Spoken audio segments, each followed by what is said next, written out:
Now, when I put my glasses on, you know that it's something serious. So I'm sure if you've seen the news the last few days, you know that our Diocese of Syracuse has finally made a settlement for all time to reach back with good intentions to the victims of abuse going back 40, 50, 60, some 70 years in our Diocese of Syracuse. Clergy, maintenance, teachers, coaches, all kinds of people that have been part of the Catholic, we call it the Catholic family. So I'm going to share with you a letter from the bishop. Peace be with you. I write to announce that the Catholic Diocese of Syracuse and the victims' committees have come to a settlement, an agreement. And the Diocese of Syracuse, all of our parishes, other groups like Catholic Charities, other groups, have established this trust fund to help those who have been victims over years. The whole amount is $100 million. The Catholic Diocese is doing 55%, and all the parishes have to make up the other 45%. The insurance companies were supposed to do a big part of this. They turned back on us. They reneged. So that's why we all have to chip in. The bishop says, I tell you, as shocking as this seems among our parishes, it is more heartrending to me the pain that has been experienced possibly by many over many, many years. As the leader of our church, I cannot apologize enough for those that things happen to. I ask you not to lose sight of what we're doing. It is the right thing to do. Finally, once and for all, settle up and do our part. Together, the Catholic family, the diocese, parishes, schools, and other parts of our family, they share a role bringing healing to those who have been affected by abuse going back even many years. And there have been no new cases for the last many years, thank God.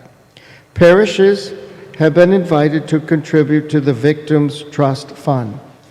These costs, settlements, jury awards, if they were all done for each individual, would go way beyond what any of us could ever attempt. So by our diocese doing what they call Chapter 11, we establish one fund for once and for all, and all the claims come from that. And then the bishop says, it's for this reason I've asked that the masses this weekend, some of the prayers be a mass for pardon and peace. The priests wear the purple, the color of penance. In our prayers, we pray for sins of commission and omission over the years, reaching back many years. He ends by saying, let us continue to hold each other in prayer, being steadfast as we move ahead and renew, of course, our parishes, our diocese, our church.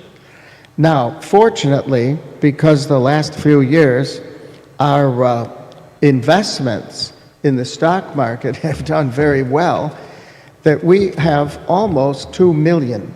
And by next year, April, when all this is due, I think we will definitely have that much.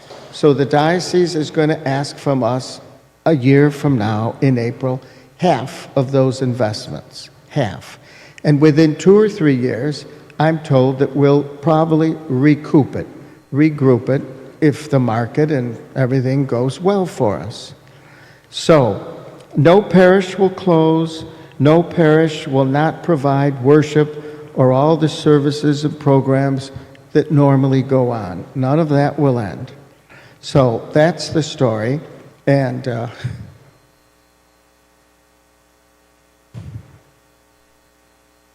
I took the glasses off now. So it hasn't been easy to present this to you good folks. You notice I didn't even give you a joke this weekend. So we'll do it. We'll get through it. And a year from now into April, we'll send over, cough up the amount. Now the thing is, poor parishes, and we have a lot of parishes, they don't even have a window to throw it out, if you know what I mean. And some of the ones, like us, who are pretty solid, pretty good, we are asked to do a little bit more. So in the eyes of the bishop, it's a Catholic household, a family. So you can't say, oh, well, how come we get stuck? Well, I'll have to tell you, some of my priest friends, Fayetteville, DeWitt, other parts in Binghamton, you should see what they're going to have to cough up. Unbelievable. But they have a lot. God bless them, they have a lot. And it'll all be regrouped in 2 or 3 years. We have plenty enough to keep everything going as it is, thank God. So we're going to give up about half of our stock investments. And if the market's good, the next year, 2, we'll probably be right up there with it. So that is the story for this thing. Now, there are copies of the bishop's letter on the tables and over there near the door if you'd like to bring one home. But what I read is the main part of it. So if there are questions, you can ask anybody, but not me. Now, if you have questions, certainly feel free to ask me or call me about it. So we have about 10, 11 months to do this, but we don't have to scrounge around.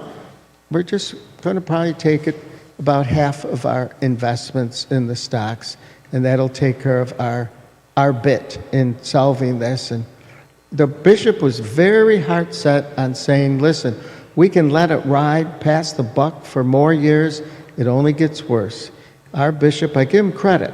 He said, we're going to take care of this now, once and for all, and that's it, even into the future. So let's do it, and we'll do it, and we'll be as good as ever.